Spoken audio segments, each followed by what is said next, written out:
Inkomoko y'inka mu Rwanda ivugwaho byinshi.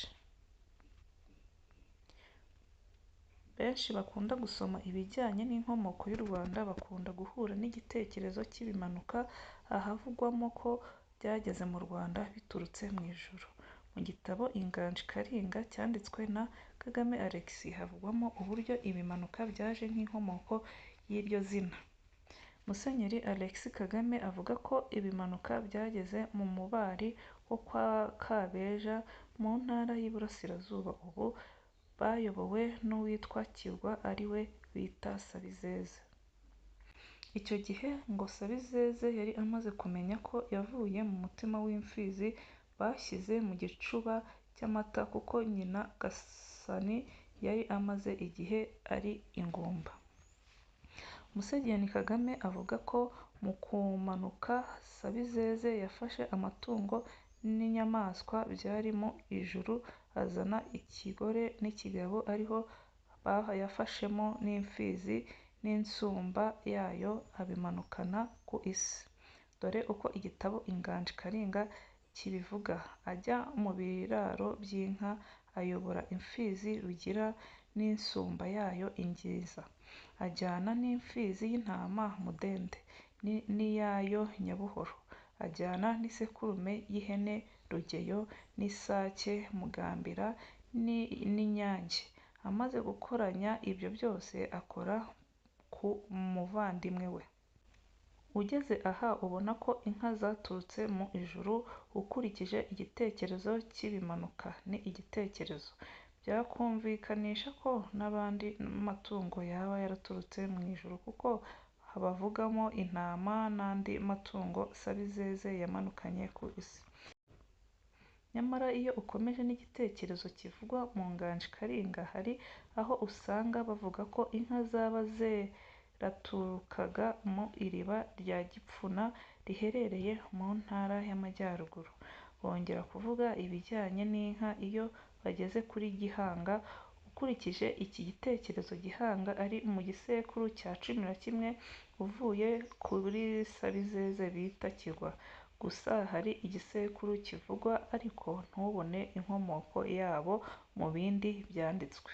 Bamwe mu bacurabwenge bagenekerezaga batya: Gihanga wa Kazi, Kiriza cya Gisa cya Randa, wa Marano wa Kobo, wa Kimanuka umuhungu wa Kijuru cya Muntu wa Kigwa, wa Nkuba wa Shyerezo. Ku bijyanye n'inka zivugwa ku gihe cya Gihanga bituruka ku icibwa ry'umukobwa we Nyirarucyaba ngo waba yarageze mu ishyamba aho yaciriwe akahasanga igisimba inka cyikamiraga amata hasi. Dore uko umwanditsi Pierre Simof mu gitabo yise Le Récit populaire au Rwanda cyasohokeye i Paris mu mwaka w'1975 abivuga ku rupapuro rwa 284 kuri paji ya 8. Mu gitondo agiye gutegura inyamaswa asanga inka yavuye mu ngeri yabyariye mu gasozi iri mu kibaya. Imukubise amaso iraroha iravumera. Kaziba ati ndwanye nabi inyamaswa iranyishe. Aragenda abitekerereza Nyirarucyaba. Nyirarucyaba ati jya kunyereka iyo nyamaswa. Ahageze Nyirarucyaba inyana arayiterura, inka iramukurikira. Ayigejeje imuhira aza guca ibinono inka izajya yikamiramo. Hanyuma bukeye Nyirarucyaba niwe wazanye kubumba. Abumba utweso azajya aterekamo amata. Utweso rero tumaze kuma ashyizemo amata turashwanyuka. Ati ndwaye nabi. Aragenda yahira ibyatsi inzeso arazitwika zirashya. Ashyiramo amata abona abaye mazima.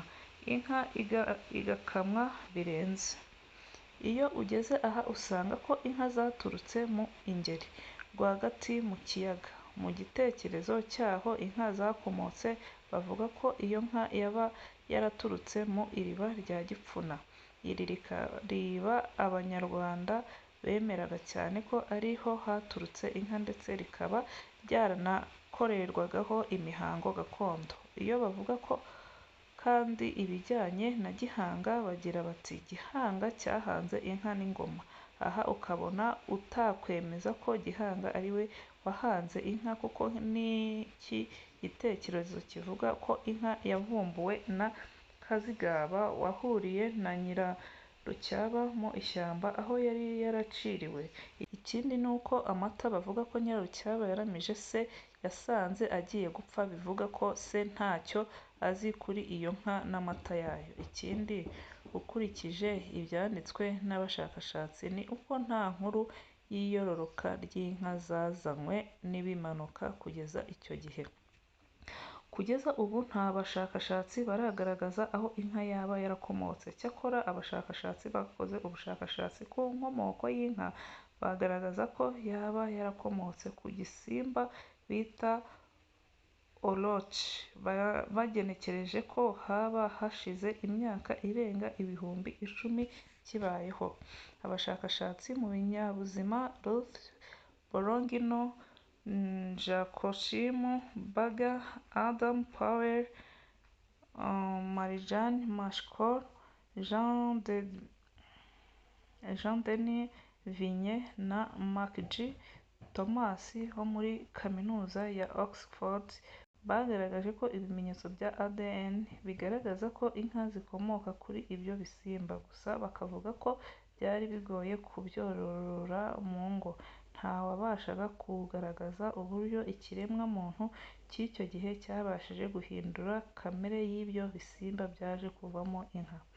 Amateka y'u Rwanda hagaragaza ko hari inka zaba zaranyagwaga mu bihugu bituranye. Aha bikaba byanatuma wibaza aho ibyo bihugu byazivanye. Amateka ibihugu bisangiye agaragaza ko buri gihugu kigendera ku bitekerezo bigaragaza aho cyakomotse n'abagituye. Mu Rwanda nicyo bita ubucurabwenge bwerekana inkomoko y'abami ariho bavugamo n'inka zazanywe na Kigwa.